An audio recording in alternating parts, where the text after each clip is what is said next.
8 सामाजिक आंदोलन।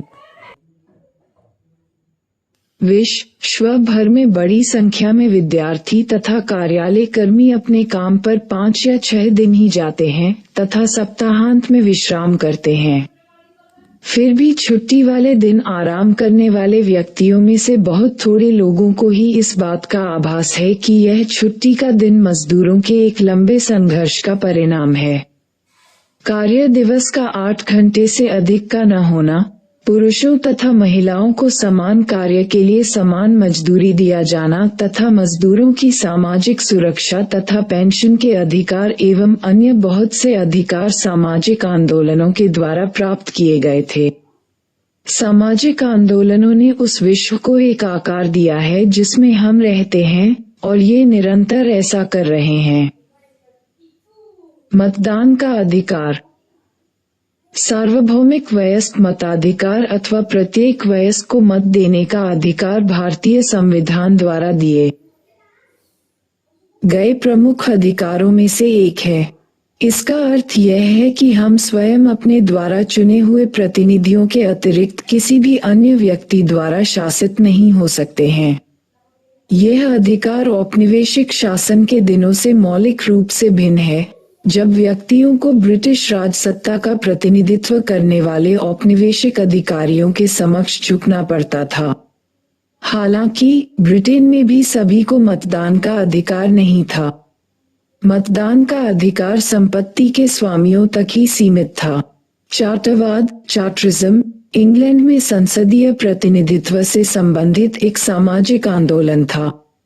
सन 1839 में 12.50 लाख से अधिक व्यक्तियों ने जन चार्टर, पीपल्स चार्टर, पर हस्ताक्षर करके सार्वभौमिक वयस्क मताधिकार, मतपत्र द्वारा मतदान तथा संपत्तिहीन होने पर भी चुनाव में खड़े होने के अधिकार की मांग की। सन 1842 में उक्त आंदोलन ने 3,25,000 हस्ताक्षर एकत्रित किए, जो एक छोटे देश के लिए बहुत बड़ी संख्या थी। फिर भी प्रथम विश्व युद्ध के बाद ही सन 1918 में 21 वर्ष से अधिक आयु के सभी पुरुषों, 30 वर्ष से अधिक आयु की विवाहिताओं, गृहस्वामिनियों तथा विश्वविद्यालयी स्नातक महिलाओं को मतदान का अधिकार मिला। जब सफ्रागेट्स, महिला आंदोलनकारियों, ने सभी वयस्क महिलाओं के लिए मताधिकार का मामला उठाया तो उनका कड़ा विरोध हुआ तथा उनका आंदोलन निर्ममता से कुचल दिया गया। हम प्रायः यह मान लेते हैं कि जिन अधिकारों का हम उपभोग करते हैं वे यूं ही प्राप्त हो गए। पूर्व के उन संघर्षों का स्मरण करना महत्वपूर्ण है जिनसे ये अधिकार मिलने संभव हुए।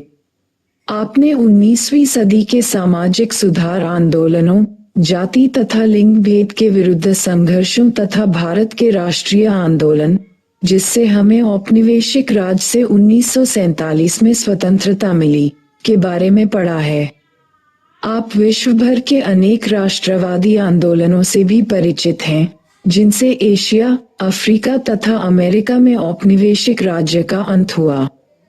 विश्व भर में समाजवादी आंदोलनों ने अश्वेत लोगों के समान अधिकार के लिए संयुक्त राज्य अमेरिका में 1950 तथा 1960 के दशकों में चलाए गए नागरिक अधिकार आंदोलन और दक्षिणी अफ्रीका में रंगभेद के विरुद्ध संघर्ष ने विश्व को मौलिक रूप से बदला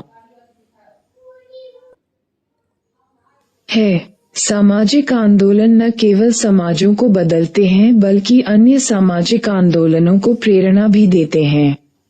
सामाजिक परिवर्तन लाने में भारतीय संविधान की भूमिका की कहानी, जो हम अध्याय 3 में पढ़ चुके हैं, भी यही संकेत देती है। सामाजिक आंदोलन के लक्षण। जब बस एक बच्चे को कुचल देती है तो लोग बस को क्षति पहुंचा सकते हैं तथा उसके चालक पर हमला कर सकते हैं। यह विरोध की एकाकी घटना है। चूंकि यह भड़क उठती है तथा शांत हो जाती है, इसलिए यह एक सामाजिक आंदोलन नहीं है। सामाजिक आंदोलन में एक लंबे समय तक निरंतर सामूहिक गतिविधियों की आवश्यकता होती है। ऐसी गतिविधियां प्रायः राज्य के विरुद्ध होती हैं तथा राज्य की नीति तथा व्यवहार में परिवर्तन की मांग करती हैं। स्वतःस्फूर्त तथा असंगठित विरोध को भी सामाजिक आंदोलन नहीं कह सकते। सामूहिक गतिविधियों में कुछ हद तक संगठन होना आवश्यक है। इस संगठन में नेतृत्व तथा संरचना होती है जिसमें सदस्यों का पारस्परिक संबंध, निर्णय प्रक्रिया तथा उनका अनुपालन परिभाषित होता है। सामाजिक आंदोलन में भाग लेने वाले लोगों के उद्देश्य तथा विचारधाराओं में भी समानता होती है। सामाजिक आंदोलन में एक सामान्य अभिमुखता अथवा किसी परिवर्तन को लाने या रोकने का तरीका होता है। ये विशिष्ट लक्षण स्थायी नहीं होते। ये सामाजिक आंदोलन की जीवन अवधि में बदल सकते हैं। सामाजिक आंदोलन प्रायः किसी जनहित के मामले में परिवर्तन लाने के उद्देश्य से उत्पन्न होते हैं, जैसे कि जनजातीय लोगों के लिए जंगल के उपयोग का अधिकार अथवा विस्थापित लोगों के पुनर्वास तथा क्षतिपूर्ति के अधिकारों को सुनिश्चित करने के लिए। ऐसे ही अन्य मुद्दों के बारे में सोचिए जिन्हें सामाजिक आंदोलनों ने पूर्व तथा वर्तमान में उठाया हो। जबकि सामाजिक आंदोलन सामाजिक परिवर्तन लाना चाहते हैं, कभी कभी यथापूर्व स्थिति बनाए रखने के लिए प्रतिरोधी आंदोलन जन्म लेते हैं। ऐसे प्रतिरोधी आंदोलनों के कई उदाहरण हैं। जब राजा राममोहन राय ने सती प्रथा का विरोध किया तथा ब्रह्म समाज की स्थापना की तो सती प्रथा के प्रतिरक्षकों ने धर्म सभा स्थापित की तथा अंग्रेजों को सती के विरुद्ध कानून न बनाने के लिए याचिका दी। जब सुधारवादियों ने बालिकाओं के लिए शिक्षा की मांग की तो बहुत से लोगों ने ये कहकर इसका विरोध किया कि यह समाज के लिए विनाशकारी होगा। जब सुधारकों ने विधवा पुनर्विवाह का प्रचार किया तो उनका सामाजिक बहिष्कार किया गया। जब तथाकथित निम्न जाति के बच्चों ने स्कूलों में नाम लिखवाया तो कुछ तथाकथित उच्च जाति के बच्चों को उनके परिवारों द्वारा स्कूलों से निकाल लिया गया। किसान आंदोलनों को भी प्रायः क्रूरता से दबाया गया। हाल में हमारे देश में पूर्व में बहिष्कृत समूह जैसे कि दलितों के सामाजिक आंदोलनों से उनके विरुद्ध बदले की कार्यवाही का उदय हुआ। इसी तरह शिक्षण संस्थाओं में आरक्षण देने के प्रस्तावों से उनका विरोध करने वाले प्रतिरोधी आंदोलनों का जन्म हुआ। सामाजिक आंदोलन आसानी से समाज को नहीं बदल सकते, चूंकि यह संरक्षित हितों तथा मूल्यों दोनों के विरुद्ध होते हैं, इसलिए इनका विरोध तथा प्रतिकार होना स्वाभाविक है। लेकिन कुछ समय के बाद परिवर्तन होते भी हैं। जहां विरोध सामूहिक गतिविधि का सर्वाधिक मूर्त रूप है, वहीं सामाजिक आंदोलन समान रूप से महत्वपूर्ण अन्य तरीकों से भी कार्य करता है। सामाजिक आंदोलनकारी लोगों को उनसे संबंधित मुद्दों पर प्रेरित करने के लिए सभाएं करते हैं। ऐसी गतिविधियां साझा सोच में सहायक होती हैं तथा सामूहिक एजेंडा को आगे बढ़ाने में स्वीकृति की भावना अथवा आम सहमति के लिए लोगों को तैयार करवाती हैं। सामाजिक आंदोलन प्रचार योजनाएं भी बनाते हैं जिसमें सरकार पर दबाव बनाने वाले, संचार और जनमत तैयार करने वाले अन्य महत्वपूर्ण लोग भी शामिल होते हैं। अध्याय 3 में इस विषय पर की गई चर्चा को याद कीजिए। सामाजिक आंदोलन विरोध के विभिन्न साधनों को भी विकसित करता है, जैसे मोमबत्ती या मशाल जुलूस, काले कपड़े का प्रयोग, नुक्कड़ नाटक, गीत, कविताएं इत्यादि। गांधी जी ने स्वतंत्रता आंदोलन में अहिंसा, सत्याग्रह तथा चरखे के प्रयोग जैसे नए तरीकों को अपनाया। विरोध के नए तरीकों जैसे कि धरना तथा नमक के उत्पादन पर औपनिवेशिक प्रतिबंध की अवहेलना का स्मरण करें। सत्याग्रह की झांकी। भारत के राष्ट्रीय आंदोलन के दौरान विदेशी सत्ता तथा पूंजी का मेल सामाजिक विरोधों का केंद्र बिंदु था। महात्मा गांधी ने भारत में कपास उगाने वालों तथा बुनकरों की जीविका, जो सरकार की मिल में तैयार कपड़ों की तरफदारी करने की नीति से नष्ट हो गई थी, के समर्थन में हाथ से कता तथा बुना वस्त्र खादी पहना। नमक बनाने के लिए बहुचर्चित डैंडी यात्रा अंग्रेजों की कर नीतियों, जिसमें उपभोग की मूलभूत सामग्री के उपभोक्ताओं पर साम्राज्य को लाभ पहुंचाने के लिए बहुत अधिक भार डाला गया था, के खिलाफ एक विरोध था। गांधी ने प्रतिदिन के जन उपभोग की चीजों जैसे कपड़ा और नमक को चुना और उन्हें प्रतिरोध का प्रतीक बना दिया। विमल दादा साहेब मोरे, 1970। पारदी समुदाय में जन्मे अंकुश काले का एक जनसभा में भाषण। पारदी बहुत कुशल शिकारी होते हैं, फिर भी समाज हमें केवल अपराधियों के रूप में ही पहचानता है। हमारे समुदाय को चोरी के अभियोग में पुलिस की प्रताड़ना सहनी पड़ती है। गांव में जब भी कोई चोरी होती है हमें ही पकड़ा जाता है। पुलिस हमारी महिलाओं का शोषण करती है तथा हमें उनका अपमान देखना पड़ता है। समाज हमें दूर रखना चाहता है क्योंकि हमें चोर कहा जाता है। किंतु क्या कभी लोगों ने हमारे बारे में सोचा है? हमारे लोग चोरी क्यों करते हैं? यही वह समाज है जिसने हमें चोर बनने पर मजबूर किया। वे कभी हमें काम पर नहीं रखते क्योंकि हम पारदी हैं।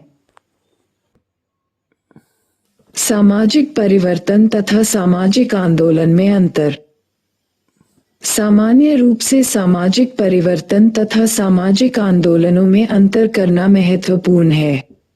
सामाजिक परिवर्तन निरंतर रूप से आगे बढ़ता रहता है। सामाजिक परिवर्तन की वृहद ऐतिहासिक प्रक्रियाएं असंख्य व्यक्तियों तथा सामूहिक गतिविधियों का परिणाम होती हैं। सामाजिक आंदोलन किसी विशिष्ट उद्देश्य की ओर निर्देशित होते हैं। इसमें लंबा तथा निरंतर सामाजिक प्रयास तथा लोगों की गतिविधियां शामिल होती हैं।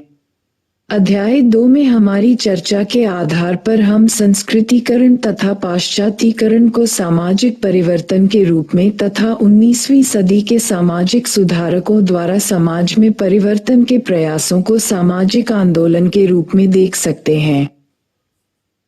8.2 समाजशास्त्र तथा सामाजिक आंदोलन। सामाजिक आंदोलनों का अध्ययन समाजशास्त्र के लिए क्यों महत्वपूर्ण है? प्रारंभ से ही समाजशास्त्र विषय सामाजिक आंदोलनों में रुचि लेता रहा है। फ्रांसीसी क्रांति राजतंत्र को उखाड़ फेंकने तथा स्वतंत्रता, समानता तथा बंधुता स्थापित करने के उद्देश्य से चलाए गए अनेक सामाजिक आंदोलनों की एक हिंसात्मक परिणति थी। ब्रिटेन में औद्योगिक क्रांति के दौरान बहुत से सामाजिक उतार चढ़ाव हुए। कक्षा शी की NCERT पुस्तक समाजशास्त्र परिचय में पश्चिम में समाजशास्त्र के उदय पर हमारी चर्चा का स्मरण करें। गांवों से नगरों में काम की तलाश में आए गरीब मजदूरों तथा कारीगरों ने उन अमानवीय जीवन स्थितियों का विरोध किया जिनमें रहने के लिए उन्हें बाध्य किया जाता था। इंग्लैंड के खाद्य दंगों, फूड राइट्स, को प्रायः सरकार ने दबाया। कुलीन वर्ग द्वारा इन विरोधों को स्थापित व्यवस्था के लिए गंभीर चुनौती के रूप में देखा जाता था। सामाजिक व्यवस्था को बनाए रखने के लिए उनकी चिंता समाजशास्त्री एमिल दुर्खाइम की रचनाओं में प्रतिबिंबित हुई थी। दुर्खाइम द्वारा समाज में श्रम के विभाजन, धार्मिक जीवन के प्रकार, यहाँ तक कि आत्महत्या आदि विषयक लेख उसकी चिंता को प्रतिबिंबित करते हैं कि कैसे सामाजिक संरचनाएं सामाजिक एकीकरण को संभव बनाती हैं। सामाजिक आंदोलनों को अव्यवस्था फैलाने वाली शक्तियों के रूप में देखा जाता था। कार्ल मार्क्स के विचारों से प्रभावित विद्वानों ने सामूहिक हिंसात्मक गतिविधि का एक भिन्न दृष्टिकोण प्रस्तुत किया। E.P. थॉमसन जैसे इतिहासकारों ने दर्शाया कि जनसंकुल तथा भीड़ समाज को नष्ट करने के लिए अराजक गुंडों द्वारा बनाई हुई नहीं होती। इसके बजाय उनमें भी नैतिक अर्थव्यवस्था होती है। दूसरे शब्दों में उनमें भी उनकी गतिविधियों के विषय में सही और गलत की साझी समझ होती है।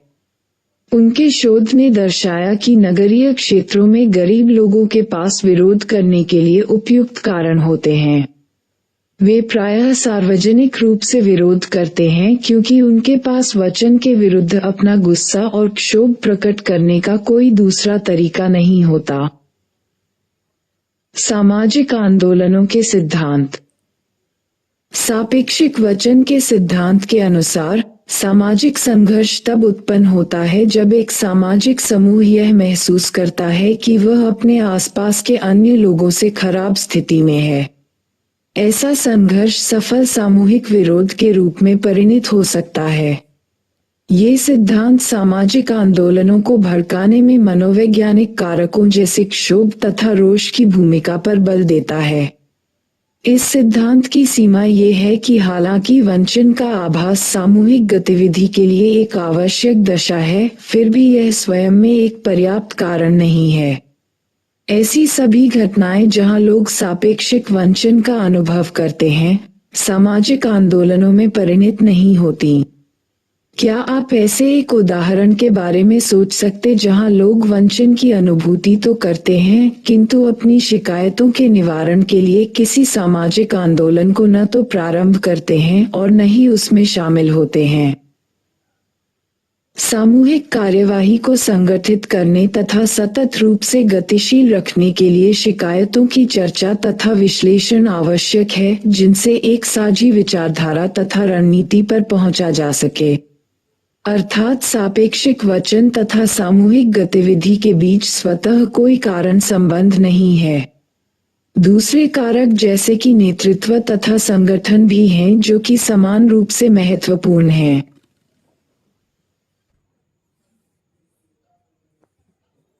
मंकर ओल्सन की पुस्तक द लॉजिक और कलेक्टिव एक्शन में तर्क दिया गया है कि सामाजिक आंदोलन में स्वहित चाहने वाले विवेकी व्यक्तिगत अभिनेताओं का पूर्ण योग है। एक व्यक्ति भी सामाजिक आंदोलन में शामिल होगा जब वह उससे कुछ प्राप्त कर सके। वह तभी भाग लेगा जब जोखिम कम हो और लाभ अधिक। ओल्सन का सिद्धांत विवेकी, अधिकतम उपयोगिताकारी व्यक्ति के अभिप्राय पर आधारित है। क्या आप सोचते हैं कि लोग कोई कार्य करने से पहले व्यक्तिगत लागत तथा लाभ की गणना करते हैं?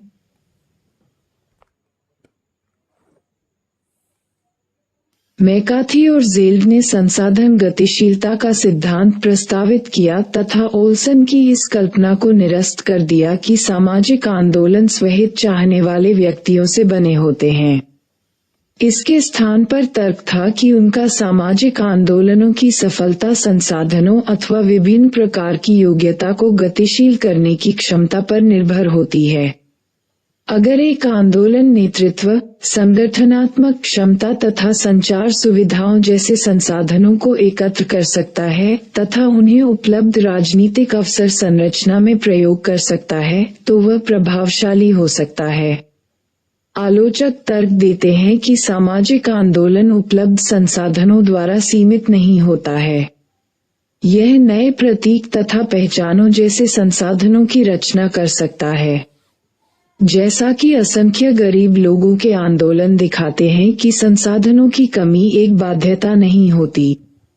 प्रारंभिक सीमित भौतिक संसाधनों तथा संगठनात्मक आधार के साथ भी एक आंदोलन संघर्ष की प्रक्रिया द्वारा संसाधनों की उत्पत्ति कर सकता है। अतीत तथा समकालीन समय में ऐसे उदाहरणों के बारे में सोचिए। सामाजिक संघर्ष से सामूहिक क्रिया स्वतः नहीं हो जाती हैं।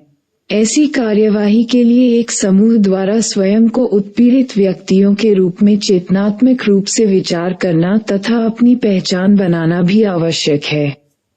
इसके लिए एक संगठन, नेतृत्व तथा एक स्पष्ट विचारधारा भी होनी चाहिए। हालांकि अक्सर सामाजिक विरोध इनका अनुसरण नहीं करते। लोगों में एक स्पष्ट विचार हो सकता है कि कैसे उनका शोषण हो रहा है, परंतु फिर भी वे प्रायः इसको प्रकट राजनीतिक गतिशीलता तथा विरोध द्वारा चुनौती नहीं दे पाते। जेम्स स्कॉट ने अपनी पुस्तक वेपन्स ऑफ द वीक में मलेशिया के किसानों और मजदूरों के जीवन का विश्लेषण किया है। अन्याय के विरुद्ध विरोध ने जानबूझकर धीरे काम करने जैसे छोटे मोटे तरीकों का स्वरूप लिया। इस तरह के कार्यों को प्रतिदिन प्रतिरोध के कार्य के रूप में परिभाषित किया गया है। दक्षिण एशिया में गरीब महिलाओं पर किए गए अध्ययन में दर्शाया गया है कि उन्हें अक्सर अपनी बचत में से कुछ पैसे अपने पतियों को शराब पीने हेतु देने के लिए बाध्य होना पड़ता था। तब उन्होंने अपना पैसा 2 जगह छुपाने का एक तरीका निकाला। जब उन्हें परिश्रम से बचाए पैसों को देने के लिए बाध्य होना पड़ता था तो वे उसे छुपाई हुई जगहों में से एक में से निकाल लेती थीं और इस प्रकार दूसरी जगह छुपाए गए पैसे को बचा लेती थीं। सामाजिक आंदोलनों के प्रकार। वर्गीकरण का एक प्रकार सुधारवादी, प्रतिदानात्मक, क्रांतिकारी। सामाजिक आंदोलन कई प्रकार के होते हैं।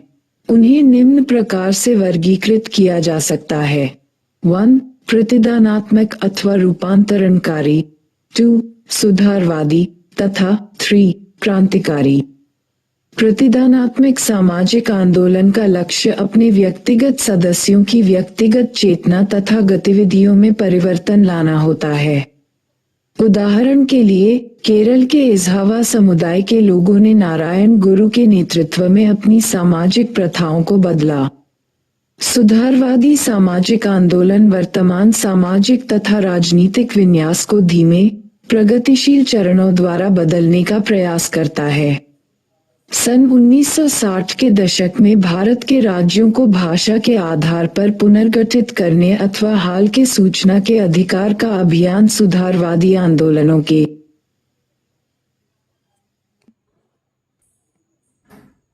उदाहरण है। क्रांतिकारी सामाजिक आंदोलन सामाजिक संबंधों के आमूल रूपांतरण का प्रयास करते हैं, प्रायः राजसत्ता पर अधिकार के द्वारा। रूस की बोल्शेविक क्रांति जिसने जार को अपदस्थ करके साम्यवादी राज्य की स्थापना की तथा भारत में नक्सली आंदोलन, जो दमनकारी भूस्वामियों तथा राज्य अधिकारियों को हटाना चाहते हैं, की क्रांतिकारी आंदोलनों के रूप में व्याख्या की जा सकती है। क्या आप इन सामाजिक आंदोलनों को ऊपर दी गई श्रेणियों के आधार पर वर्गीकृत कर सकते हैं? जब आप सामाजिक आंदोलन को इस प्रारूप के आधार पर वर्गीकृत करने का प्रयास करेंगे तो आपको पता चलेगा कि बहुत से आंदोलनों में प्रतिदानात्मक, सुधारवादी तथा क्रांतिकारी तत्व एक साथ मिले होते हैं। अथवा एक सामाजिक आंदोलन की अभिमुखता समय के साथ इस प्रकार बदलती है कि प्रारंभ में वह, उदाहरणार्थ, क्रांतिकारी उद्देश्य वाला हो और फिर सुधारवादी बन जाए। एक आंदोलन जन गतिशीलता तथा सामूहिक विरोध की अवस्था से प्रारंभ होकर अधिक संस्थात्मक बन जाए। समाजवैज्ञानिक जो सामाजिक आंदोलनों के जीवन चक्रों का अध्ययन करते हैं, इसे सामाजिक आंदोलन संगठनों की ओर अग्रसर होने की एक चेष्टा मानते हैं। सामाजिक आंदोलन किस प्रकार देखा और वर्गीकृत किया जाता है, ये सदैव निरूपण का विषय रहा है। ये भिन्न भिन्न वर्गों में भिन्न भिन्न प्रकार का होता है। उदाहरण के लिए 1857 में जो ब्रिटिश औपनिवेशिक शासकों के लिए गदर अथवा विद्रोह था, वह भारतीय राष्ट्रवादियों के लिए स्वतंत्रता का प्रथम संग्राम था। गदर वैध सत्ता यानी ब्रिटिश राज्य के विरुद्ध एक अवज्ञा की कार्यवाही थी। स्वतंत्रता के लिए संघर्ष ब्रिटिश राज की वैधानिकता को ही चुनौती थी।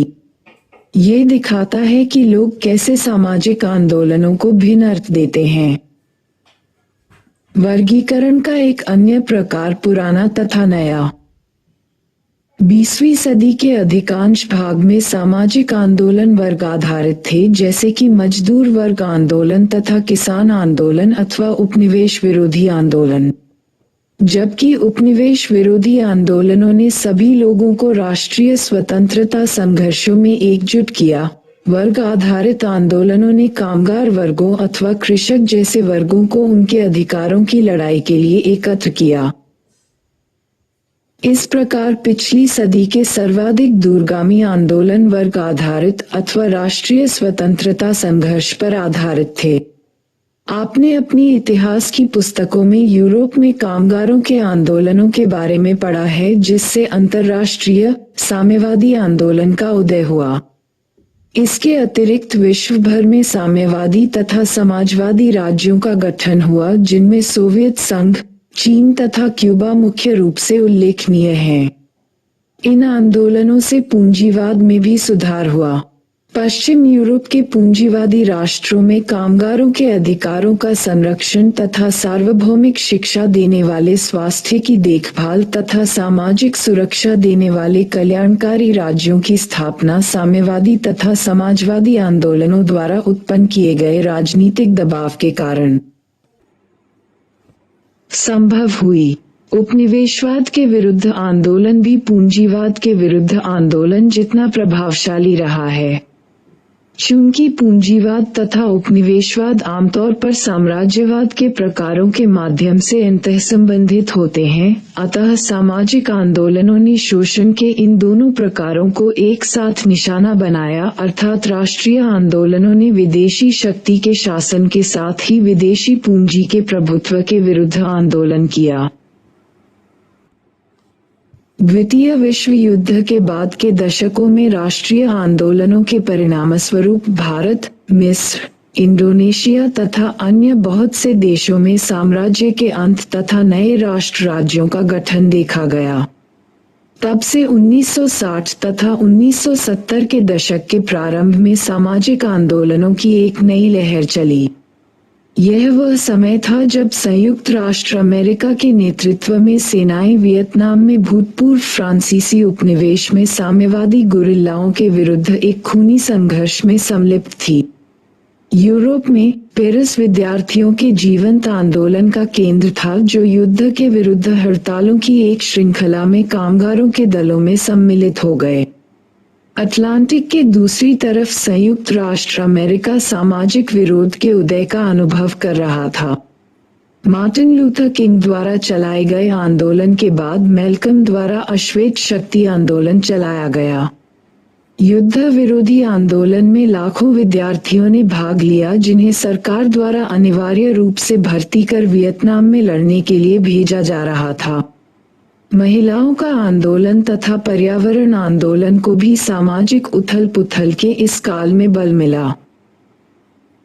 इन तथाकथित नए सामाजिक आंदोलनों के सदस्यों को एक वर्ग और यहाँ तक कि एक राष्ट्र से संबंध रखने वालों के रूप में वर्गीकृत करना कठिन था। साझी वर्ग पहचान के बजाय सहभागियों ने अनुभव किया कि उनकी साझी पहचान विद्यार्थियों, महिलाओं, अश्वेतों अथवा पर्यावरणवादियों के रूप में है।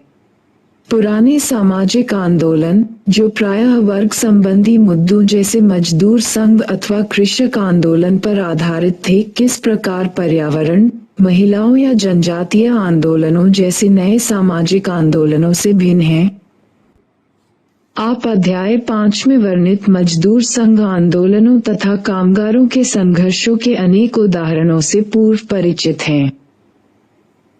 नए सामाजिक आंदोलनों की पुराने सामाजिक आंदोलनों से भिन्नता। हमने पहले भी देखा है कि ऐतिहासिक संदर्भों में भिन्नता थी। यह वह काल था जब राष्ट्रीय आंदोलन औपनिवेशिक शक्तियों को उखाड़कर फेंक रहे थे तथा पूंजीवादी पश्चिम में कामगार वर्ग के आंदोलन राज्य से बेहतर वेतन, बेहतर जीवन दशा, सामाजिक सुरक्षा, मुफ्त स्कूली शिक्षा तथा स्वास्थ्य सुरक्षा प्राप्त कर रहे थे। यह वह काल भी था जब सामाजिक आंदोलन नए प्रकार के राज्यों तथा समाजों की स्थापना कर रहे थे। पुराने सामाजिक आंदोलनों ने शक्ति संबंधों के पुनर्गठन को केंद्रीय लक्ष्य के रूप में स्पष्टतः देखा। पुराने सामाजिक आंदोलन राजनीतिक दलों के दायरे में काम करते थे। भारतीय राष्ट्रीय कांग्रेस ने भारतीय राष्ट्रीय आंदोलन चलाया। चीन की साम्यवादी पार्टी ने चीनी क्रांति का नेतृत्व किया। आज कुछ लोग मानते हैं कि मजदूर संघों तथा कामगारों के दलों द्वारा चलाई गई वर्ग आधारित राजनीतिक कार्यवाही पतनोन्मुख है। दूसरे लोग तर्क देते हैं कि धनी पश्चिम में कल्याणकारी राज्य के कारण वर्ग आधारित शोषण तथा असमानता जैसे मुद्दे केंद्रीय चिंता का विषय नहीं रहे। अतः नए सामाजिक आंदोलन समाज में सत्ता के वितरण को बदलने के बारे में न होकर जीवन की गुणवत्ता जैसे स्वच्छ पर्यावरण के बारे में थे। पुराने सामाजिक आंदोलनों में सामाजिक दलों की केंद्रीय भूमिका थी। राजनीतिशास्त्री रजनी कोठारी भारत में 1970 के दशक में सामाजिक आंदोलनों की भरमार को लोगों के संसदीय लोकतंत्र से बढ़ते असंतोष का कारण मानते थे।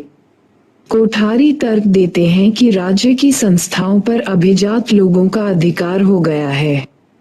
इसके कारण राजनीतिक दलों द्वारा चुनावी प्रतिनिधित्व गरीबों द्वारा अपनी सुनवाई करवाने का एक प्रभावशाली तरीका नहीं रह गया। औपचारिक राजनीतिक व्यवस्था से छूट गए व्यक्ति सामाजिक आंदोलनों अथवा गैर दलीय राजनीतिक संगठनों में सम्मिलित हो गए ताकि वे राज्य पर बाहर से दबाव डाल सकें। आज नागरिक समाज की विस्तृत परिभाषा राजनीतिक दलों तथा मजदूर संघों के प्रतिनिधित्व वाले दोनों पुराने सामाजिक आंदोलनों तथा नए गैर सरकारी संगठनों, महिलाओं के समूहों, पर्यावरण के समूहों तथा जनजातीय आंदोलनकारियों के लिए प्रयोग की जाती है। जब आप भारत में सामाजिक बदलाव के विभिन्न पहलुओं के बारे में पढ़ते हैं तो आप इस बात से अवश्य प्रभावित होते हैं कि भूमंडलीकरण उद्योग, कृषि, संस्कृति तथा संचार, मीडिया के क्षेत्र में लोगों के जीवन का पुनर्गठन कर रहा है। प्रायः फर्में, कंपनियां पारराष्ट्रीय होती हैं, अक्सर उन पर कानूनी व्यवस्थाएं लागू होती हैं जो विश्व व्यापार संगठन जैसी अंतर्राष्ट्रीय संस्थाओं के विनियमों द्वारा निर्धारित की जाती हैं। पर्यावरण तथा स्वास्थ्य संबंधी जोखिम, परमाणु युद्ध के भय की प्रकृति भी भूमंडलीय होती है। इसलिए यह आश्चर्यजनक नहीं है कि बहुत से नए सामाजिक आंदोलन विस्तार में अंतर्राष्ट्रीय होते हैं। हालांकि जो बात महत्वपूर्ण है वह ये है कि पुराने तथा नए आंदोलन नए मैत्री संगठनों जैसे विश्व सामाजिक फोरम, जो कि भूमंडलीकरण के संकटों के मुद्दे उठाते हैं, में मिलकर काम कर रहे हैं। क्या हम पुराने तथा नए सामाजिक आंदोलनों की भिन्नता को भारतीय संदर्भ में लागू कर सकते हैं? भारत में महिलाओं, कृषकों, दलितों, आदिवासियों तथा अन्य सभी प्रकार के सामाजिक आंदोलन हुए हैं। क्या इन आंदोलनों को नए सामाजिक आंदोलन समझा जा सकता है? गेल ओमवेट ने अपनी पुस्तक इन्वेस्टिंग रिवॉल्यूशन में दर्शाया है कि सामाजिक असमानता तथा संसाधनों के असामान्य वितरण के बारे में चिंताएं इन आंदोलनों में भी आवश्यक तत्व बने हुए हैं। कृषक आंदोलनों ने अपने उत्पादन हेतु बेहतर मूल्य तथा कृषि संबंधी सहायता के हटाए जाने के विरुद्ध लोगों को गतिशील किया है। दलित मजदूरों ने सामूहिक प्रयास करके सुनिश्चित किया है कि उच्च जाति के भूस्वामी तथा महाजन उनका शोषण न कर पाएं। महिलाओं के आंदोलनों ने लिंग भेद के मुद्दों पर कार्यस्थल तथा परिवार के अंदर जैसे विभिन्न दायरों में काम किया है। साथ ही ये नए सामाजिक आंदोलन आर्थिक असमानता के पुराने मुद्दों के बारे में ही नहीं हैं, न ही ये वर्गीय आधार पर संगठित हैं। पहचान की राजनीति, सांस्कृतिक चिंताएं तथा अभिलाषाएं सामाजिक आंदोलनों की रचना करने के आवश्यक तत्व हैं तथा इनकी उत्पत्ति वर्ग आधारित असमानता में ढूंढना कठिन है। प्रायः ये सामाजिक आंदोलन वर्ग की सीमाओं के आर पार से भागीदारों को एकजुट करते हैं। उदाहरण के लिए महिलाओं के आंदोलन में नगरीय, मध्यवर्गीय महिलावादी तथा गरीब कृषक महिलाएं सभी शामिल होती हैं। पृथक राज्य के दर्जे की मांग करने वाले क्षेत्रीय आंदोलन व्यक्तियों के ऐसे विभिन्न समूहों को अपने साथ शामिल करते हैं जो एक सजातीय वर्ग की पहचान नहीं रखते। सामाजिक आंदोलन में सामाजिक असमानता के प्रश्न दूसरे समान रूप से महत्वपूर्ण मुद्दों के साथ शामिल हो सकते हैं। 8.4 पारिस्थितिकीय आंदोलन। आधुनिक काल के अधिकतर भाग में सर्वाधिक जोर विकास पर दिया गया है। दशकों से प्राकृतिक संसाधनों के अनियंत्रित उपयोग तथा विकास के ऐसे प्रतिरूप के निर्माण में, जिससे पहले से ही घटते प्राकृतिक संसाधनों के अधिक शोषण की मांग बढ़ती है, के विषय में बहुत चिंता प्रकट की जाती रही है। विकास के इस प्रतिरूप की इसलिए भी आलोचना हुई है, क्योंकि यह मानता है कि विकास से सभी वर्गों के लोग लाभान्वित होंगे। यथा बड़े बांध लोगों को उनके घरों और जीवनयापन के स्रोतों से अलग कर देते हैं और उद्योग कृषकों को उनके घरों और आजीविका से औद्योगिक प्रदूषण के प्रभाव की एक और ही कहानी है। यहाँ हम पारिस्थितिकीय आंदोलन से जुड़े विभिन्न मुद्दों को जानने के लिए उसका केवल एक उदाहरण ले रहे हैं। रामचंद्र गुहा की पुस्तक इन व्हाइट वुड्स के अनुसार गांववासी अपने गांवों के निकट के ओक तथा रोडोडेंड्रोन के जंगलों को बचाने के लिए एक साथ आगे गए। सरकारी जंगल के ठेकेदार पेड़ों को काटने के लिए आए तो गांववासी, जिनमें बड़ी संख्या में महिलाएं शामिल थीं, आगे बढ़े और कटाई रोकने के लिए पेड़ों से चिपक गए। गांववासियों के जीवन निर्वहन का प्रश्न दांव पर था। सभी लोग ईंधन के लिए लकड़ी, चारा तथा अन्य दैनिक आवश्यकताओं के लिए जंगलों पर निर्भर थे। इस संघर्ष ने गरीब गांववासियों को आजीविका की आवश्यकताओं को बेचकर राजस्व कमाने की सरकार की इच्छा के समक्ष खड़ा कर दिया। जीवन निर्वहन की अर्थव्यवस्था मुनाफे लाभ की अर्थव्यवस्था के विपरीत खड़ी थी। सामाजिक असमानता के इस मुद्दे, जिसमें गांववासियों के समक्ष वाणिज्यिक तथा पूंजीवादी हितों का प्रतिनिधित्व करने वाली सरकार थी, के साथ चिपको आंदोलन ने पारिस्थितिकीय सुरक्षा के मुद्दे को भी उठाया। प्राकृतिक जंगलों का काटा जाना पर्यावरणीय विनाश का एक रूप था, जिसके परिणाम स्वरूप क्षेत्र में विनाशकारी बाढ़ तथा भूस्खलन हुए। गांववासियों के लिए ये लाल तथा हरे मुद्दे अंतः संबद्ध थे, जबकि उनकी उत्तरजीविता जंगलों के जीवन पर निर्भर थी। वे जंगलों का सबको लाभ देने वाली पारिस्थितिकीय संपदा के रूप में भी आदर करते थे। इसके साथ ही चिपको आंदोलन ने सुदूर मैदानी क्षेत्रों में स्थित सरकार के मुख्यालय, जो उनकी चिंताओं के प्रति उदासीन तथा विरुद्ध प्रतीत होता था, के विरुद्ध पर्वतीय गांववासियों के रोष को भी प्रदर्शित किया। इस प्रकार अर्थव्यवस्था, पारिस्थितिकीय तथा राजनीतिक प्रतिनिधित्व की चिंताएं चिपको आंदोलन का आधार थीं। वातावरण की बेहतरी के लिए पेड़ों का होना आवश्यक है। ये सामान्यतः से साफ सुथरा पर्यावरण, साफ पानी एवं आसपास की स्वच्छता पर निर्भर करता है और यह महत्वपूर्ण भी है।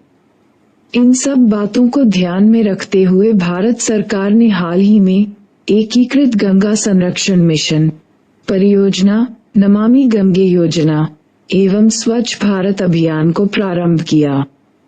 ये ऐसे प्रयास हैं जो भारत की पारिस्थितिकी में सुदृढ़ करेंगे और संतुलनकारी संरचना को स्थापित करने का प्रयास करेंगे। चिपको आंदोलन। हिमालय की तलहटी में पारिस्थितिकीय आंदोलन का एक उदाहरण चिपको आंदोलन की बात करते हैं, जो मिश्रित हितों तथा विचारधाराओं का एक अच्छा उदाहरण है। सन 1970 की अनपेक्षित भारी वर्षा से अत्यंत विनाशकारी बाढ़ आ गई, जो हमारी स्मृति में अभी तक नहीं आई थी। अलकनंदा घाटी में पानी ने 100 वर्ग किलोमीटर भूमि को डुबा दिया। धातु के 6 पुलों, 10 किलोमीटर की मोटर सड़क, 24 बसों तथा बहुत से अन्य वाहनों को बहा दिया। 366 घर गिर गए तथा 500 एकड़ धान की खड़ी फसल नष्ट हो गई। मानव तथा पशु जीवन की भी बहुत क्षति हुई थी। सन 1970 की बाढ़ क्षेत्र के पारिस्थितिकीय इतिहास में एक महत्वपूर्ण घटना है। गांववासी, जिन्होंने विनाश की मार सही, वनों की अंधाधुंध कटाई, भूस्खलन तथा बाढ़ के बीच अब तक के दुर्बल संबंध को देखने लगे थे। ये देखा गया कि वे गांव भूस्खलन से सबसे अधिक प्रभावित हुए, जो सीधे उन जंगलों के नीचे स्थित थे जहां पेड़ों की कटाई की गई थी। इन प्रारंभिक विरोधों के बावजूद सरकार ने नवंबर में जंगलों की वार्षिक नीलामी कर दी। दिए जाने वाले भूखंडों में से एक रेनी जंगल था। ठेकेदार के आदमियों ने, जो जोशीमठ से रेनी जा रहे थे, रेनी से पहले ही बस रुकवाए। गांव के बाहर से ही वे जंगल की तरफ जा रहे थे। एक छोटी लड़की, जिसने मजदूरों को उनके उपकरणों के साथ देखा था, भागकर गांव की महिला मंडल की प्रमुख गौरा देवी के पास गई। गौरा देवी ने दूसरी गृहिणियों को इकट्ठा किया और जंगल जा पहुंची। जब उन्होंने मजदूरों से कटाई कार्य प्रारंभ न करने की याचना की तो प्रारंभ में उन्हें गालियां तथा धमकियां मिलीं। जब महिलाओं ने झुकने से इनकार कर दिया तो पुरुषों को अंततः चले जाना पड़ा। हमारे सामयिक वर्तमान सूचना युग में विश्वभर के सामाजिक आंदोलन, गैर सरकारी संगठनों, धार्मिक तथा मानवतावादी समूहों, मानवाधिकार समितियों, उपभोक्ता संरक्षण अधिवक्ताओं, पर्यावरण आंदोलनकारियों तथा जनहित में अभियान करने वाले अन्य लोग जो एक विशाल क्षेत्रीय तथा अंतर्राष्ट्रीय संजाल में एकजुट होने में सक्षम हैं। उदाहरण के लिए सिएटल में विश्व व्यापार संगठन के विरुद्ध हुए विशाल विरोध का संगठन पाक्षिक रूप से इंटरनेट आधारित संजाल द्वारा किया गया था। वर्ग आधारित आंदोलन। किसान आंदोलन। किसान आंदोलन या कृषक संघर्ष औपनिवेशिक काल से पहले के दिनों में शुरू हुआ। यह आंदोलन 1858 और 1914 के बीच स्थानीयता, विभाजन और विशिष्ट शिकायतों से सीमित होने की ओर प्रवृत्त हुआ। 1859-62 का विद्रोह, जो कि नील की खेती के विरुद्ध था, और 1857 का दक्कन विद्रोह, जो कि साहूकारों के विरोध में था। इससे जुड़े हुए कुछ मुद्दे आने वाले समय में भी विद्यमान थे और महात्मा गांधी के नेतृत्व में वे आंशिक रूप से स्वतंत्रता आंदोलन से जुड़ गए।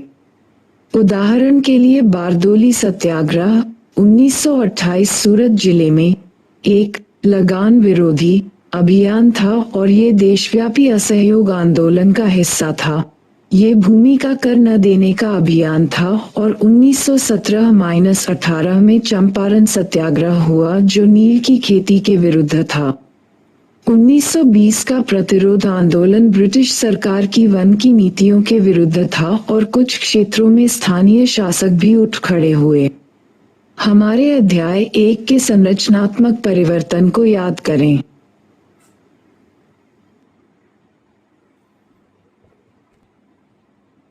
1920 से 1940 के मध्य किसान संगठन भी भड़क उठे। पहला संगठन था बिहार प्रोविंशियल किसान सभा 1929 और 1936 में ऑल इंडिया किसान सभा का उदय हुआ। किसान सभाओं के द्वारा संगठित हुए और उनकी मांग थी कि किसानों, कामगारों तथा अन्य सभी वर्गों को आर्थिक शोषण से मुक्ति मिले। स्वतंत्रता के समय हमें दो मुख्य किसान आंदोलन देखने को मिलते थे। पहला तेभागा आंदोलन 1946-47 और दूसरा तेलंगाना आंदोलन 1946-51। पहला संघर्ष बंगाल और उत्तरी बिहार की पट्टेदारी साझा खेती का था, जिसमें उसकी पैदावार का 2/3 हिस्सा देना होता था, न कि प्रथागत आधा। इसे किसान सभा और भारतीय कम्युनिस्ट पार्टी (सीपीआई) का समर्थन प्राप्त था। दूसरा प्रिंसली राज्य हैदराबाद की सामंती दशाओं के विरुद्ध था, जिसे सीपीआई ने उठाया था। कुछ मुद्दे जो कि औपनिवेशिक काल में बहुत प्रभावी थे, स्वतंत्रता के बाद परिवर्तित हो गए। भूमि सुधार, जमींदारी उन्मूलन, भूमि कर का महत्व कम होने लगा और लोगों को उधार देने की व्यवस्था से ग्रामीण क्षेत्रों में बदलाव आने शुरू हो गए।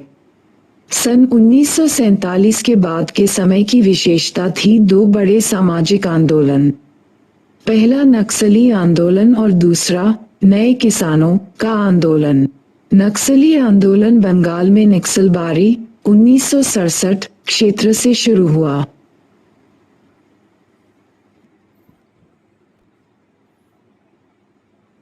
किसानों की केंद्रीय समस्या भूमि थी। आप ग्रामीण भारत की कृषिक संरचना के तीव्र विभाजनों को पाठ 4 में स्पष्ट रूप से समझ गए हैं। बॉक्स 8.7 और 8.8 आपको इन आंदोलनों के बारे में संक्षिप्त ब्यौरा देते हैं। सिलीगुड़ी उपमंडल के किसानों की सभा एक बड़ी सफलता सिद्ध हुई। किसान अपने पहले के हिंसात्मक संघर्ष से जोशीले होकर एवं बल पाकर आगे के लिए आशान्वित हुए। जोतदारों के खेतों में धूप और वर्षा की दमनकारी दिनचर्या से मुरझाए श्रमिकों के निस्तेज चेहरों पर उम्मीद तथा वास्तविकता की समझ से चमक आ गई। कानू सान्याल के बाद के दावों के अनुसार मार्च से अप्रैल 1967 तक सभी गांव वाले संगठित हो चुके थे। 15,000 से 20,000 तक किसान पूर्णकालिक आंदोलनकारियों के रूप में नामांकित हुए। प्रत्येक गांव में किसान समितियां बनी और वे सशस्त्र गार्ड में रूपांतरित हो गए थे। उन्होंने जल्द ही जमीनों को किसान समितियों के नाम से अधिग्रहित कर लिया। जमीन के उन सभी प्रलेखों, बही खातों को जला दिया गया जिनकी वजह से उन्हें उनके हक से वंचित रखा जाता था।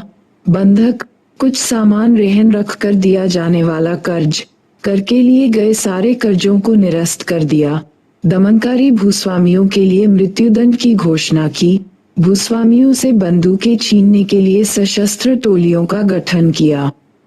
अपने आप को परंपरागत हथियारों जैसे तीर, धनुष और भाला इत्यादि से सुसज्जित किया और गांवों की देखभाल के लिए समानांतर प्रशासन का गठन किया। गुरिल्ला आंदोलन 24 नवंबर 1968 को गोडेपदु के निकट के मैदानी क्षेत्र में गरुड़भद्रा, जो कि एक अमीर भूस्वामी की जमीन पर फसल को जबरन कटवाने पर शुरू हुआ। अधिक सार्थक कार्यवाही वह थी जो कि अगले दिन पहाड़ी क्षेत्र में हुई, जब पार्वतीपुरम एजेंसी क्षेत्र के पेंडोगोतली गांव में बहुत से गांवों लगभग 250 गिरिजनों ने तीर, धनुष और भालों से भूस्वामी व साहूकार के घर पर धावा बोल दिया। उसके जमा किए हुए धान, चावल, अन्य खाद्य पदार्थों और 20,000 मूल्य की संपत्ति पर कब्जा कर लिया। उन्होंने प्रलेखों को भी अधिग्रहित कर लिया। समकालीन भारत में बहुत सी कृषक समस्याएं बनी हुई हैं। अध्याय 4 नक्सली आंदोलन आज भी एक बढ़ती हुई शक्ति है। तथाकथित नए किसानों का आंदोलन पंजाब और तमिलनाडु में 1970 के दशक से प्रारंभ हुआ। ये आंदोलन क्षेत्रीय आधार पर संगठित थे, दल रहित थे और इसमें कृषक के स्थान पर किसान जुड़े थे। किसान उन्हें कहा जाता है जो कि वस्तुओं के उत्पादन और खरीद दोनों रूपों में बाजार से जुड़े होते हैं। आंदोलन की मौलिक विचारधारा मजबूत राज्य विरोधी और नगर विरोधी थी। मांगों के केंद्र में मूल्य और संबंधित मुद्दे थे। उदाहरण के लिए कीमत वसूली, लाभप्रद कीमतें, कृषि निवेश की कीमतें, टैक्स और उधार की वापसी, उपद्रव के नए तरीके अपनाए गए, सड़कों एवं रेलमार्गों को बंद करना, राजनीतिज्ञों और प्रशासकों के लिए गांव में प्रवेश की मनाही और इसी तरह के अन्य कार्य। ये तर्क दिया जाता है कि किसान आंदोलनों के वातावरण एवं महिला मुद्दों सहित उनकी कार्यसूची एवं विचारधारा में विस्तार हुआ है। अतः उन्हें नए सामाजिक आंदोलनों के एक भाग के रूप में विश्व स्तर पर देखा जा सकता है। कामगारों का आंदोलन। भारत में कारखानों से उत्पादन 1860 के प्रारंभिक भाग में शुरू हुआ। आपको औपनिवेशिक काल में औद्योगिकरण वाले अध्याय की चर्चा का स्मरण होगा। औपनिवेशिक शासन में व्यापार का एक सामान्य तरीका था, जिसके अनुसार कच्चे माल का उत्पादन भारत में किया जाता था और सामान का निर्माण यूनाइटेड किंगडम में होता और उसे उपनिवेश में बेचा जाता था।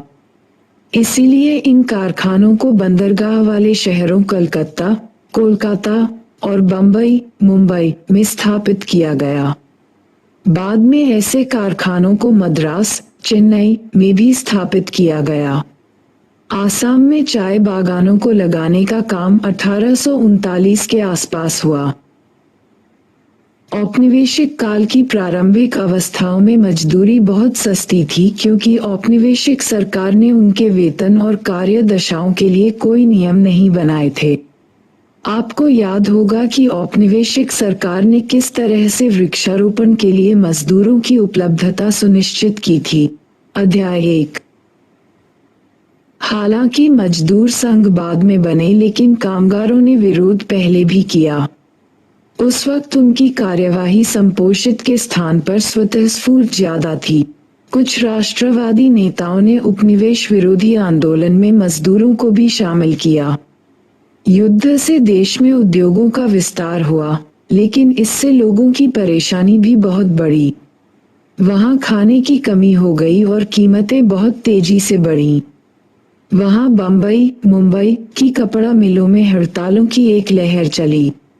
सितंबर-अक्टूबर 1917 में करीब 30 प्रामाणिक हड़तालें हुईं। कलकत्ता के पटसन कामगारों ने काम रोका। मद्रास की बंकिमगम और कर्नाटक, बिन्नी की मिल के कामगारों ने वेतन वृद्धि के लिए काम रोक दिया। अहमदाबाद की कपड़ा मिल के कामगारों ने 50% वेतन वृद्धि बढ़ाने की मांग को लेकर काम बंद कर दिया था।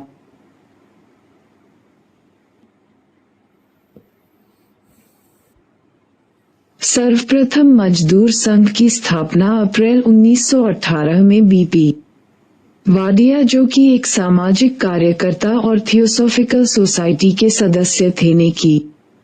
उसी वर्ष के दौरान महात्मा गांधी ने टेक्सटाइल लेबर एसोसिएशन (TLA) की स्थापना की। सन 1920 में बम्बई में all India trade union Congress (AIETC) की स्थापना हुई। एटक वृहद आधारों और विभिन्न विचारधाराओं वाला संगठन था। साम्यवादी लोग इसकी मुख्य विचारधारा वाले समूह में थे, जिनकी अगुवाई ऐसे डांगे और MN राय ने की। नर्म दल की अगुवाई M जोशी और V गिरी ने की तथा राष्ट्रवादी आंदोलन में लाला लाजपत राय और जवाहरलाल नेहरू जैसे लोग शामिल थे। एटक की स्थापना ने औपनिवेशिक सरकार को मजदूरों के प्रति व्यवहार में अधिक सतर्क कर दिया। इसने मजदूरों को कुछ रियायतें देकर असंतोष को सीमित करने का प्रयास किया। सन 1922 में सरकार ने चौथा कारखाना अधिनियम पारित किया, जिसने कार्य अवधि के घंटों को घटाकर 10 घंटे का कर दिया। सन 1926 में मजदूर संघ अधिनियम पारित हुआ, जिसने मजदूर संघों के पंजीकरण का प्रावधान किया और कुछ नियम बनाए। सन 1920 के मध्य तक करीब 200 संघ एटक से संबद्ध हो गए और इसकी सदस्यता लगभग 250,000 तक पहुंच गई। भौमिक 2004-111। ब्रिटिश राज के अंतिम दिनों के दौरान साम्यवादियों ने एटक पर काफी नियंत्रण कर लिया था।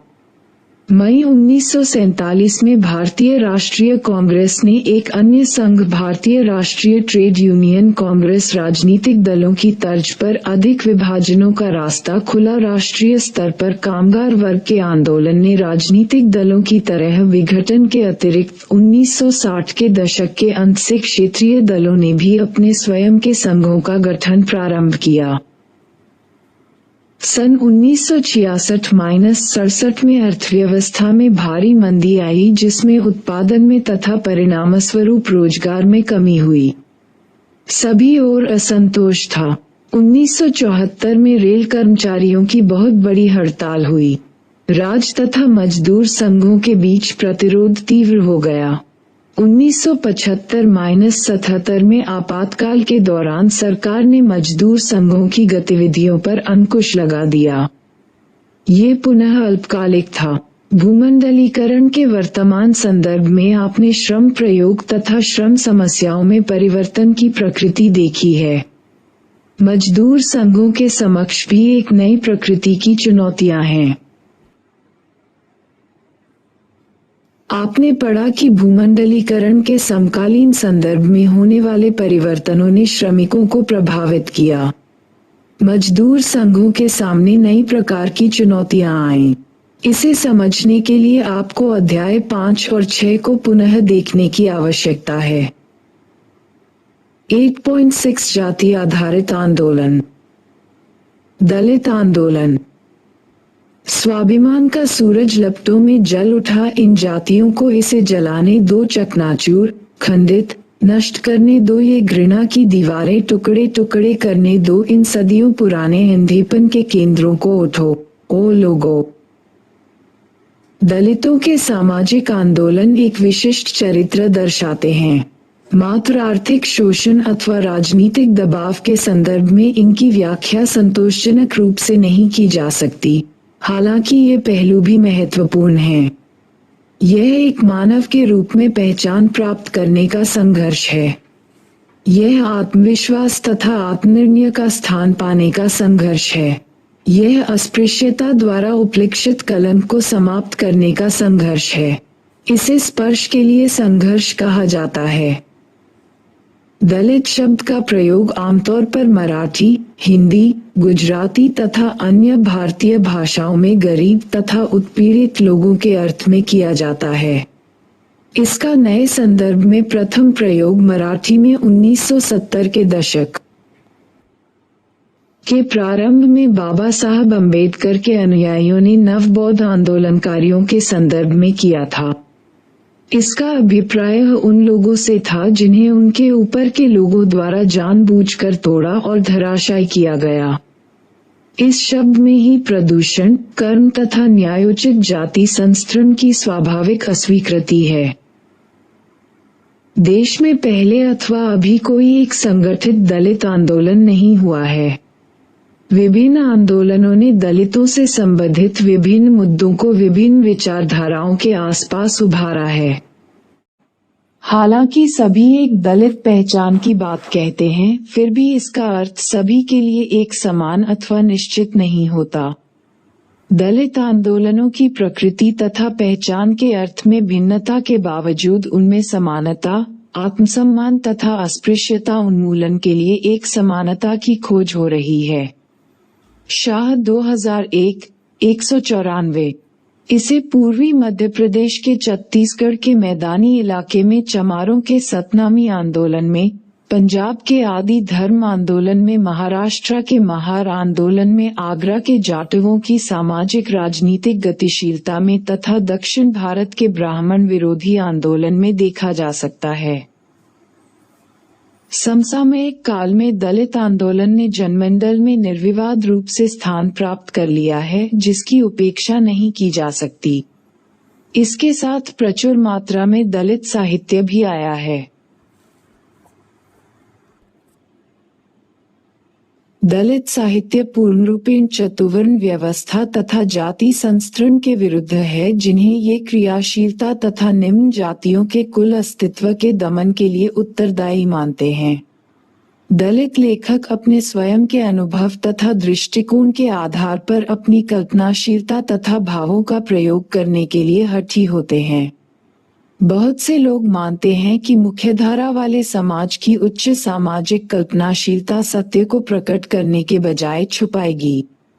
दलित साहित्य सामाजिक तथा सांस्कृतिक क्रांति का आह्वान करता है, जबकि कुछ लोग सम्मान तथा पहचान के लिए सांस्कृतिक संघर्ष पर बल देते हैं। अन्य समाज की संरचनात्मक विशेषताओं के साथ ही आर्थिक आयामों को भी इसमें शामिल करते हैं।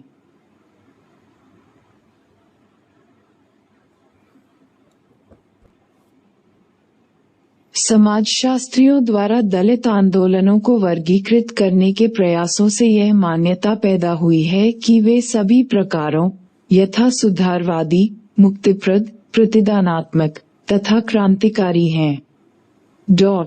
जाति विरोधी आंदोलन, जो 19वीं सदी में ज्योतिबा फुले की प्रेरणा स्वरूप गैर ब्राह्मण आंदोलन, ब्राह्मणेतर समाज का विरोधी आंदोलन के रूप में महाराष्ट्र तथा तमिलनाडु में आगे बढ़ाया गया तथा फिर डॉक्टर अंबेडकर के नेतृत्व में विकसित हुआ, जिसमें सभी प्रकारों की विशेषताएं थीं।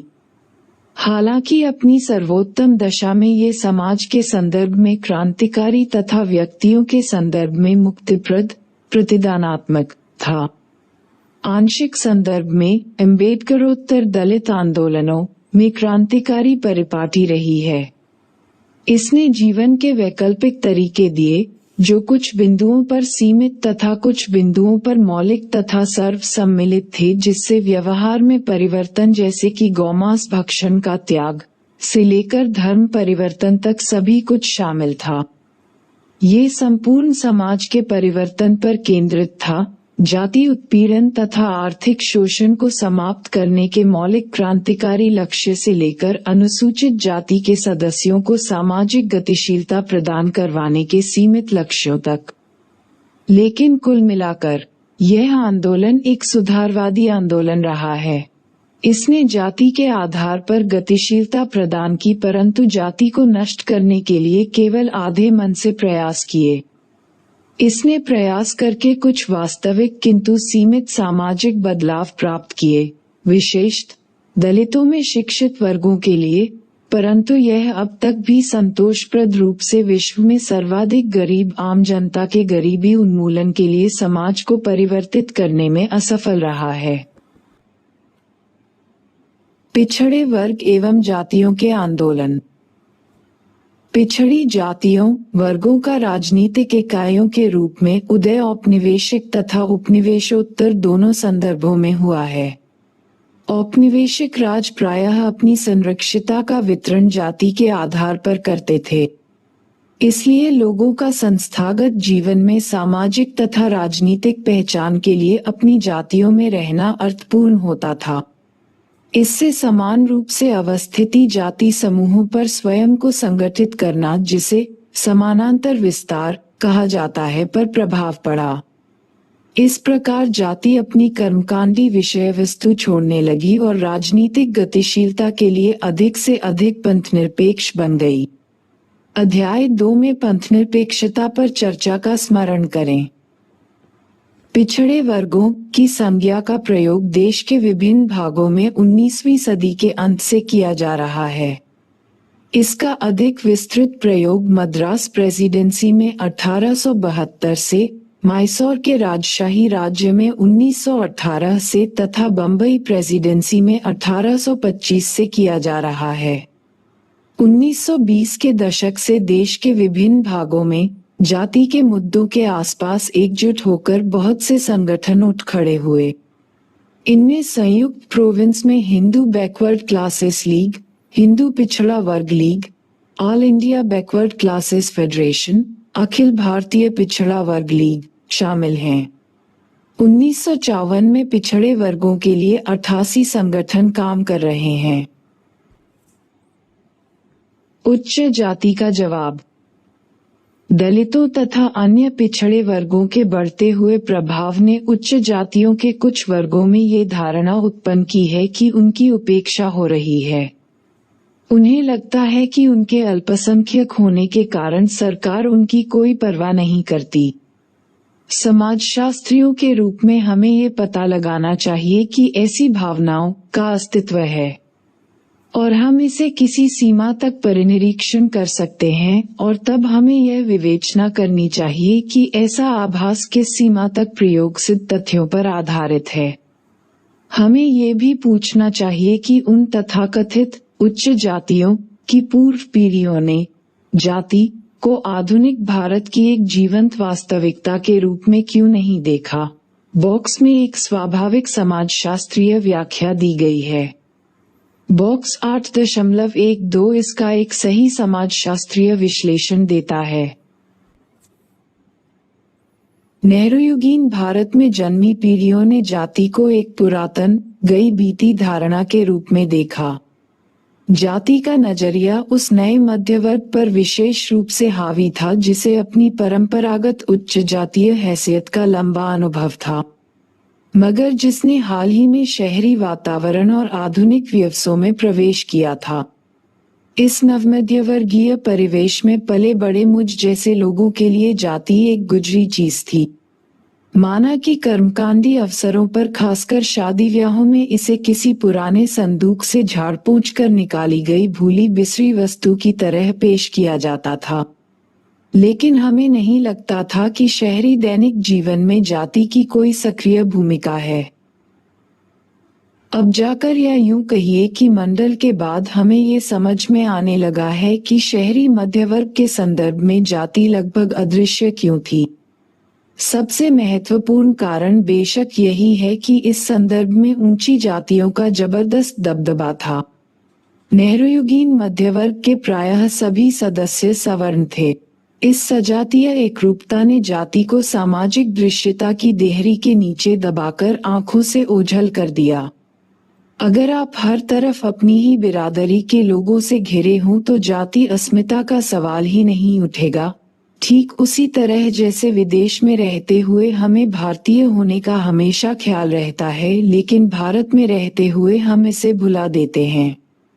देशपांडे 2003 रेशियो 99। मोटे तौर पर यदि स्वतंत्रता से पूर्व की स्थिति से तुलना की जाए तो आज निम्नतम जाति एवं जनजाति सहित सभी सामाजिक समूहों की दशा में सुधार हुआ है। लेकिन इसमें किस सीमा तक सुधार हुआ है? बाकी की जनसंख्या की तुलना में निम्नतम जातियों, जनजातियों की क्या स्थिति रही है?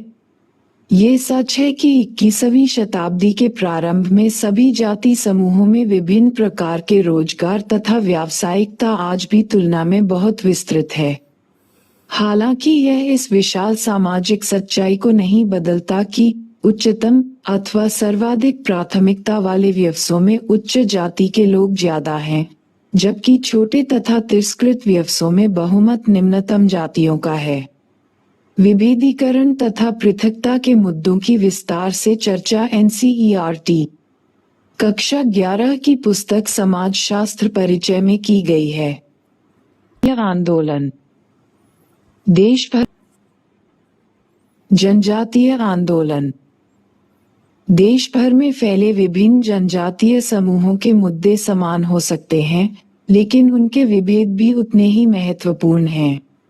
जनजातीय आंदोलनों में से कई अधिकांश रूप से मध्य भारत की तथाकथित जनजातीय बेल्ट में स्थित रहे हैं, जैसे छोटा नागपुर व संथाल परगना में स्थित संथाल, हो, ओरांव व मुंडा।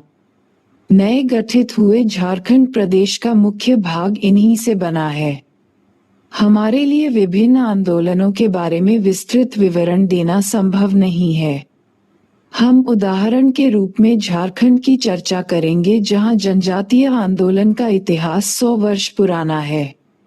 हम पूर्वोत्तर राज्यों के जनजातीय आंदोलनों की विशिष्टताओं के बारे में भी संक्षिप्त में चर्चा करेंगे, परंतु इनकी भी विस्तृत विवेचना संभव नहीं है, क्योंकि एक ही क्षेत्र में जनजातीय आंदोलन के विभिन्न स्वरूप विद्यमान हो सकते हैं।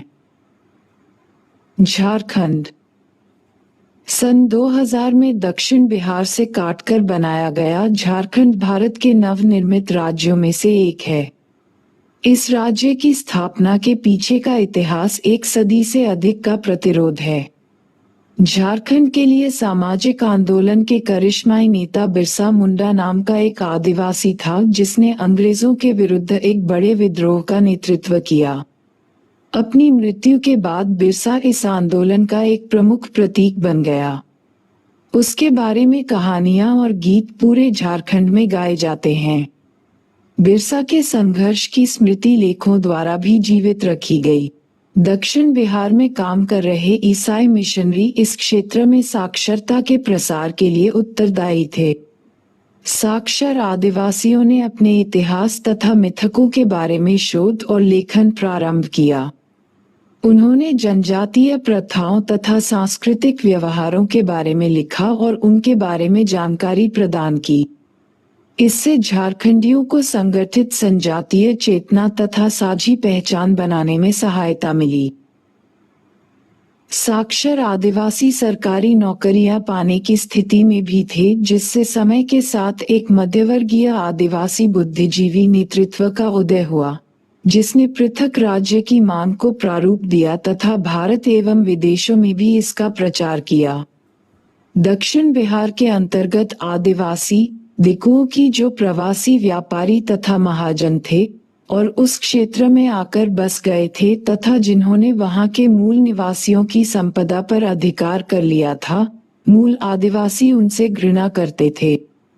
इन खनिज संपन्न क्षेत्रों में खदान तथा औद्योगिक परियोजनाओं से मिलने वाले अधिकांश लाभ दिकुओं को मिलते थे, यहाँ तक कि आदिवासी भूमि अलग कर दी गई थी। आदिवासियों ने अलग थलग किए जाने के अनुभव तथा अन्याय के बोध को झारखंड की साझी पहचान बनाने तथा सामूहिक कार्यवाही की प्रेरणा के लिए गतिशील किया, जिसके परिणामस्वरूप अंततः पृथक राज्य का निर्माण हुआ। वे मुद्दे जिनके विरुद्ध झारखंड में आंदोलनकारी नेताओं ने प्रदर्शन किए थे: सिंचाई परियोजनाओं तथा गोलीबारी क्षेत्र के लिए भूमि का अधिग्रहण, रुके हुए सर्वेक्षण तथा पुनर्वास की कार्यवाही, बंद कर दिए कैंप आदि।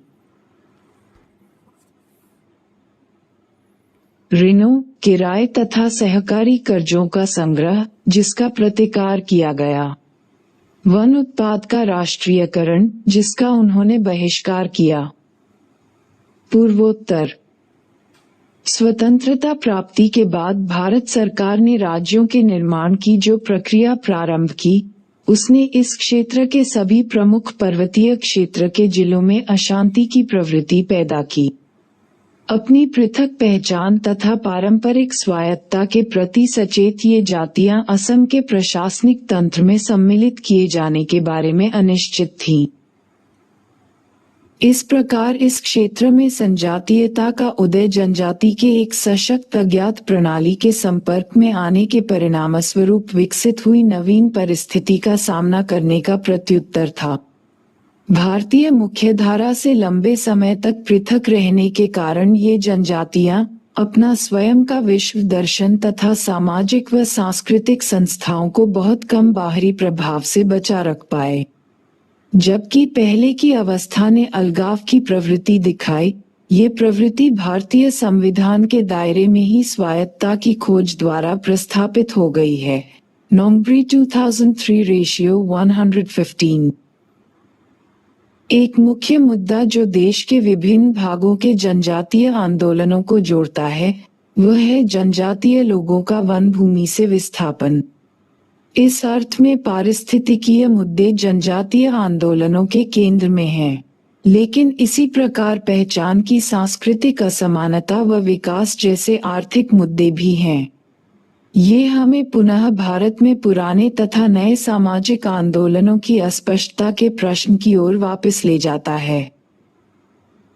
8.8 महिलाओं का आंदोलन।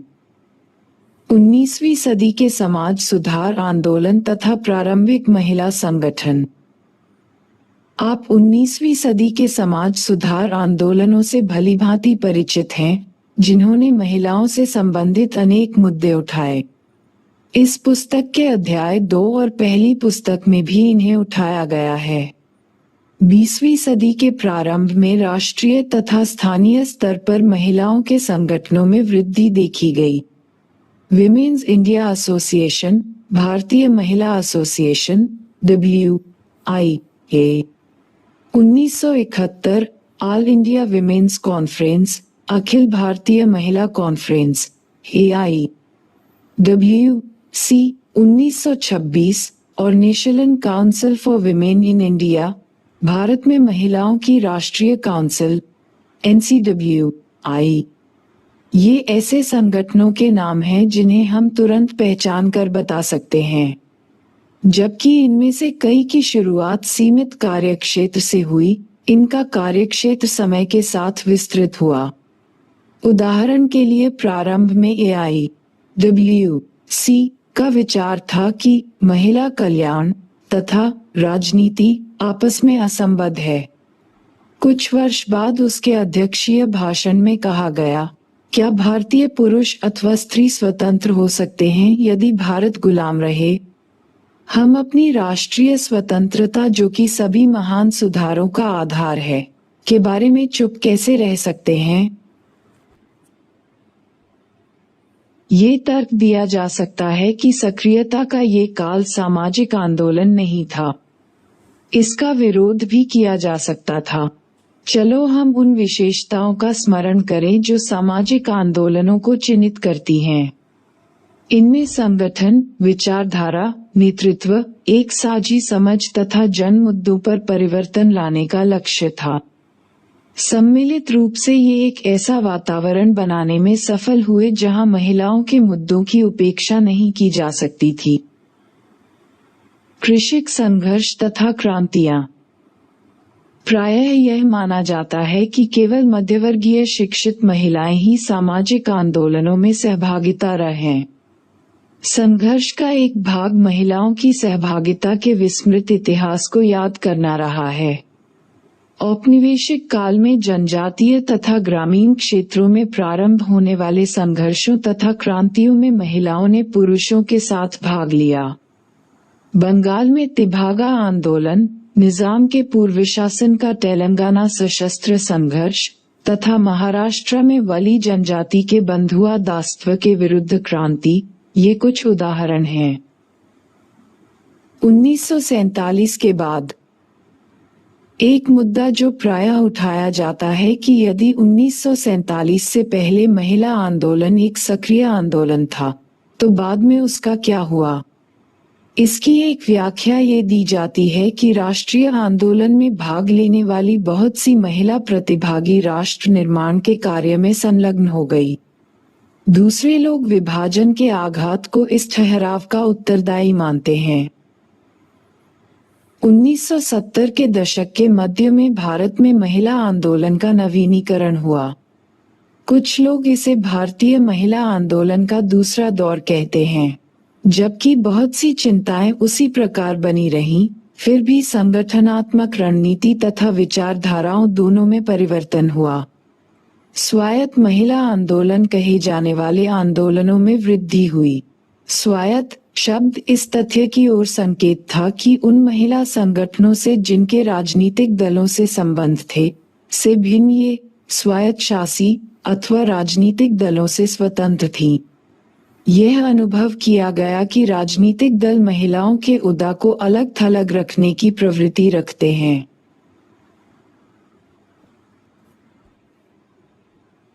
संगठनात्मक परिवर्तन के अलावा कुछ नए मुद्दे भी थे जिन पर ध्यान दिया गया।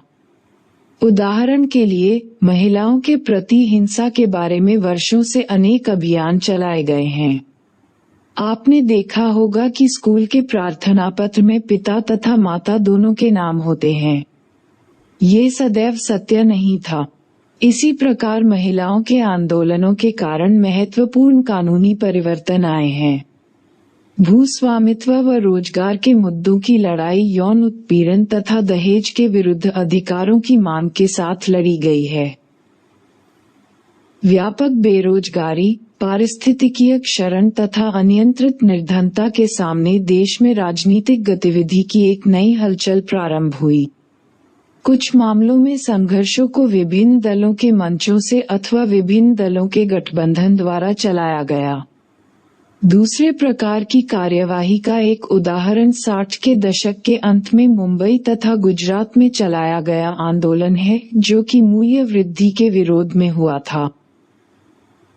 70 के दशक के प्रारंभ में संकट लिप्त बिहार में छात्र असंतोष उभरा, जिसने जयप्रकाश नारायण की संपूर्ण क्रांति के आह्वान का समर्थन किया।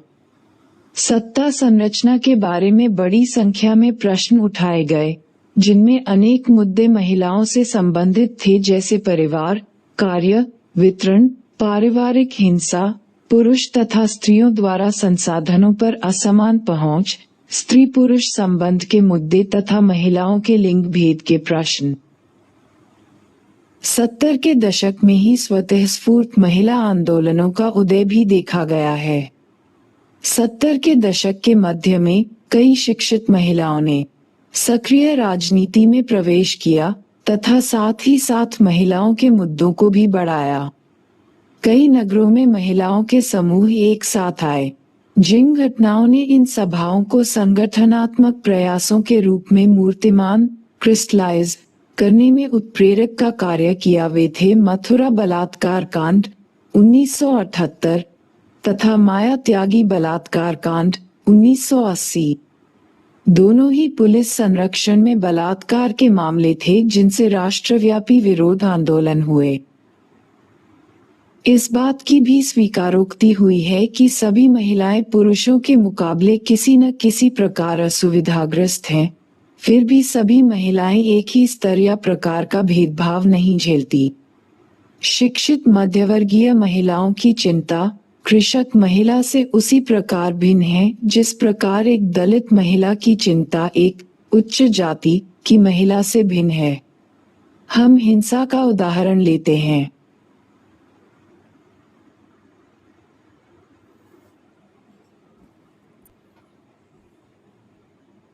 महिलाओं के विरुद्ध हिंसा के व्यवहार का विश्लेषण जाति के अनुसार ये दिखाएगा कि जबकि प्रबल उच्च जातियों में दहेज हत्या तथा परिवार द्वारा गतिशीलता पर उग्र प्रतिबंध व नियमावली तथा लिंगभेद की घटनाएं लगातार होती हैं, वहीं दलित महिलाओं को कार्यस्थल पर तथा जनता में बलात्कार तथा शारीरिक हिंसा की सामूहिक तथा व्यक्तिगत चुनौती का सामना अपेक्षाकृत अधिक करना पड़ता है।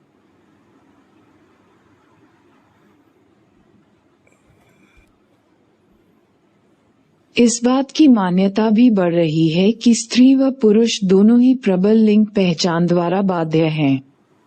उदाहरण के लिए पितृसत्तात्मक समाज में पुरुषों को लगता है कि उन्हें ताकतवर तथा सफल होना चाहिए। स्वयं को भावनात्मक रूप से प्रकट करना पुरुषोचित नहीं है। तब यह विचार आता है कि स्त्री एवं पुरुष दोनों को स्वतंत्र होने का अधिकार समान रूप से मिलना चाहिए। निसंदेह यह इस विचार पर निर्भर है कि सच्ची स्वतंत्रता का अपनी इच्छानुसार बढ़ना तथा विकास तभी संभव होगा जब कोई अन्याय न हो। जेंडर दृष्टि से समतावादी समाज मुख्यतः दो कारणों पर आधारित है। महिलाओं को शिक्षित किया जाए ताकि वे बहुउद्देशीय भूमिकाओं का सफलता से निर्वाह कर सकें एवं यौनिक अनुपात का संतुलन, ये ऐसे दो कारक हैं। हाल ही में भारत सरकार की बेटी बचाओ बेटी पढ़ाओ योजना एक ऐसा महत्वपूर्ण प्रयास है जो लैंगिक दृष्टि से समतावादी समाज को मूर्त रूप देने में सहायक होगा। 8.9 निष्कर्ष।